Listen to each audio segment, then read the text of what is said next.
ব্রাজিলের বিদায় আর উরুগুয়ের সেমিফাইনালে জায়গা করে নেওয়ার মধ্য দিয়ে চূড়ান্ত হলো কোপা আমেরিকার সেমিফাইনালের লাইন আপ। এদিকে কোয়ার্টার ফাইনালের 4 ম্যাচের 3টি নিষ্পত্তি হয়েছে টাই ব্রেকে। লাস ভেগাসে রোববার সকালে সেলেসাওদে টাই ব্রেকে 4-2 গোলে হারায় উরুগুয়ে। এর আগে ম্যাচটি গোলশূন্যভাবে ড্র ছিল। কোপা আমেরিকার 48তম আসর থেকে বিদায় নেয় 9 বারের চ্যাম্পিয়নরা। এর আগে ভোরে পানামাকে 5-0 গোলে বিধ্বস্ত করে সেমিফাইনাল নিশ্চিত করেছিল কলম্বিয়া। আর গত শুক্রবার এমিলিয়ানো মার্তিনেজের বিরুদ্ধে ইকুয়েডরকে হারিয়ে সেমিফাইনাল নিশ্চিত করে বর্তমান চ্যাম্পিয়ন আর্জেন্টিনা।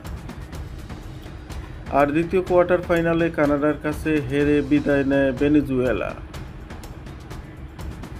প্রথম সেমিফাইনালে বর্তমান চ্যাম্পিয়নস আর্জেন্টিনার বিপক্ষে লড়বে প্রথমবারের মতো কোপায় অংশ নেওয়া শেষবারের লড়াইয়ে জায়গা করে নেওয়া কানাডা।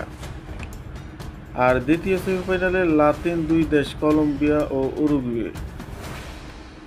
কোপার সেমিফাইনালের সময়সূচি বাংলাদেশের সময় তারিখ 10 জুলাই। ম্যাচ অনুষ্ঠিত হবে আর্জেন্টিনা বনাম কানাডার মধ্যে। সময় সকাল 6টা। Venue MetLife stadium, New Jersey. 11 July Uruguay Colombia. সময় সকাল 6টা। Venue Bank of America stadium, North Carolina.